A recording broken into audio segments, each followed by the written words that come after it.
It's true that medical treatment in the Middle Ages could be primitive.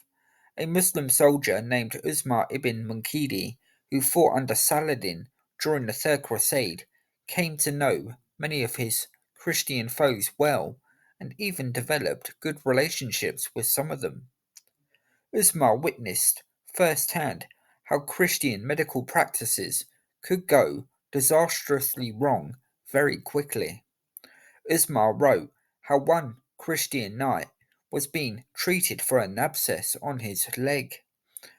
One doctor claimed that his treatment of the knight was working well, but he was dismissed by another physician who took charge of the knight's care. This second doctor offered the knight the straight choice of either living with one leg or dying with both still intact. The knight chose the former option, and so the doctor placed the knight's leg on a block of wood, picked up an axe, and struck just under the knight's knee, but failed to sever the leg. On the second blow, the doctor succeeded in severing the leg, but he also managed to kill the patient almost instantly.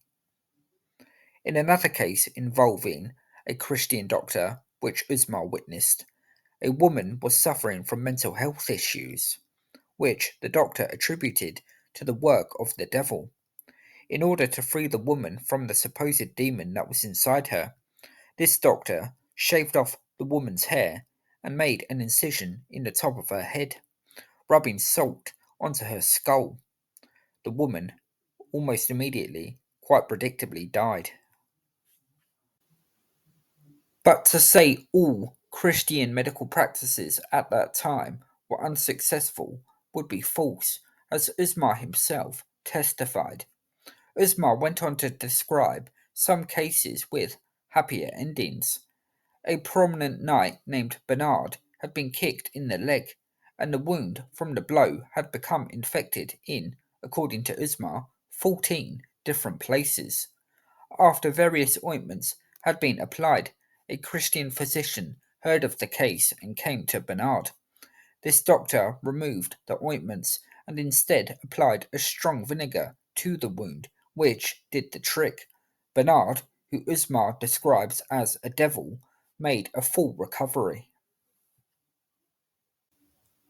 Usmar described another case in Antioch where a Muslim man, whose young son was suffering from scrofula, sought help from a Christian physician who prescribed an ointment that included a mixture of a plant called glasswort, which was to be burned before being soaked in olive oil and vinegar.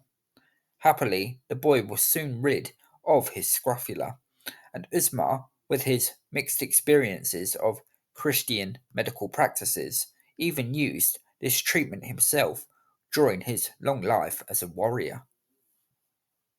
In England, records survive from the 15th century of remedies that were used for minor illnesses such as headaches and colds. For a headache, a collection of herbs are mixed together and heated before being placed on top of the head. No doubt you would have felt silly if this were you, but if it cured the headache, perhaps it was worth it. For a person suffering with a cold, stale ale will be warmed up with mustard seeds, with ground nutmeg mixed in. This were done with some bowl being held over boiling water. Once properly mixed together, the sufferer would then sit over the bowl and breathe in the air, whilst holding a cloth over their heads. Perhaps this might remind you of some homemade remedy you've tried to rid yourself of a stubborn cold. Of course, the most feared of diseases in the Middle Ages was the plague, after the devastation it caused during the outbreak of 1348. People at the time found various methods of coping and trying to survive. The rich fled towns and cities where disease was rampant and escaped to their estates in the country. For the poor, however, this was a luxury they could only dream about as the plague ripped through Europe. Other methods of survival had to be thought of for the lower classes. Some people would gather themselves in small groups collect as much food and drink as they could possibly gather, and shut themselves off from the world, making their own entertainment as they lived their life in self imposed exile. And this would last until, they hoped, the pestilence disappeared or they run out of food.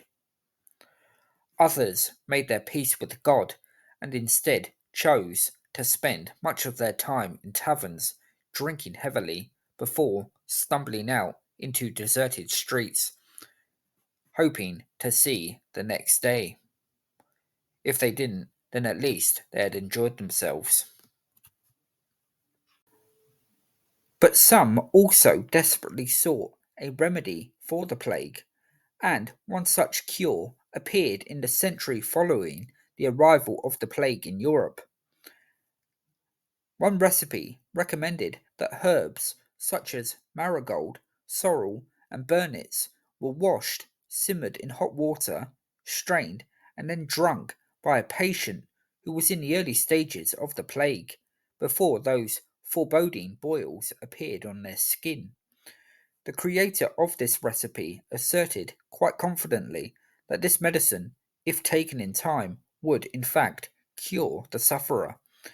It was also recommended that a touch of sugar was added to aid the patient in digesting what would have been a hideously tasting medicine.